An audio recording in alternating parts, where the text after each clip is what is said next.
black organization, Yes. New Farmers of America, or whatever it was, Yes. organization. And so that's how Mrs. Spady got Okay. there.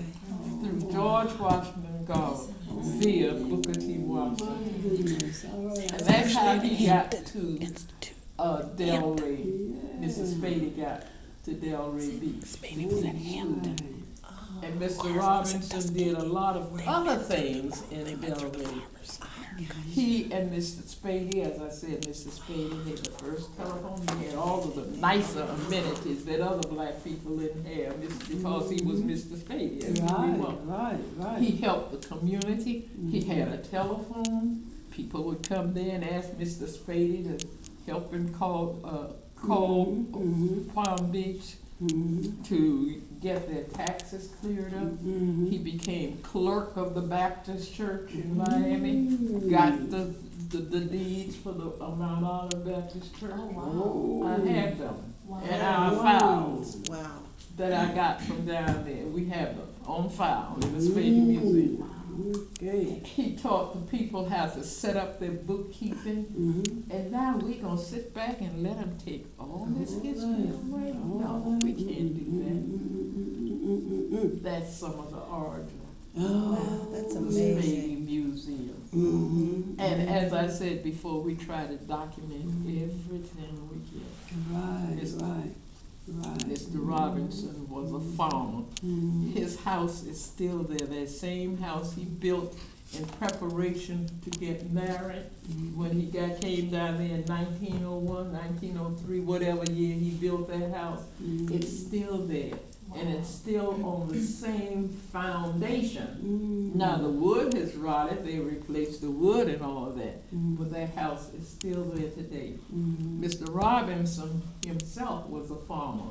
He used to hire out people to work for him.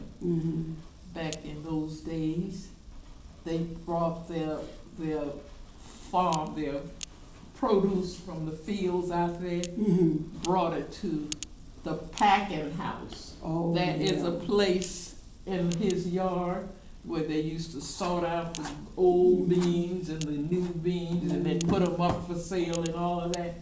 They call that a packing house. And when we give tours, we use some of these terms sometimes, packing house and all that. And we have to explain to the kids what it was all about. That packing house is still there. Oh my God. By the grace of God, every time they get ready to demolish it or something. Can't do that. No. But that packing, now, listen, it has deteriorated, the top part and all of that through the years. And through those hurricanes we have coming through here from year after year, we still get them, don't we? Yeah.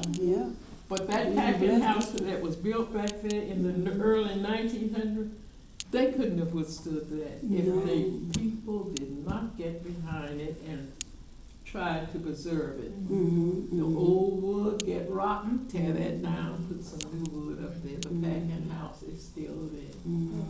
It's not used for packing anymore, packing vegetables anymore, but the building is still there. We're still trying to preserve. And that's where we got our name from. When we were eating all them pound cakes and chicken, they had Bud's fried chicken place. They used to say the chicken that they did not sell the night before, they'd give it to us because they know we'd be meeting on one of those days. And they'd give us whole chicken. Mr. Bud himself is gone now, but all the people who worked for him. Now you say that cold fried chicken for that group. I love You know, that. that's so funny. My every time we went somewhere, my grandmother would put some cold fried chicken in some foil in her purse. And that's what I expect. Yep, cold fried chicken. Yep. You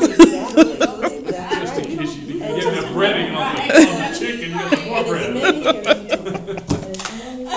But anyway, those are some of the beginnings of the Spady Museum. And we're still collecting our information. And we're still documenting documenting that we put out there. Ms. Farrington, you know the Black Archives in Fort Lauderdale? Mm-hmm. I was reading a newspaper article, I don't know, 10, 15 years ago, where the woman who founded it apparently had called the Broward County Library System asking about resources of local African American history. And the librarian answered in a very snippy fashion, like, you know, we don't have any of that stuff around here, nobody asked for it. Yeah. And that lady got ticked off, and she founded the Black Archives. So it's a very, very similar What is her story. name? Is that Julie Hunter? Sounds familiar. No. Again, it was 15 years ago that I read the article. No, it's not, it's the one that was in the school, the first, she used to come down, you know, she came down to us when we were on 4th Avenue. Okay. I can't remember her name now. Either.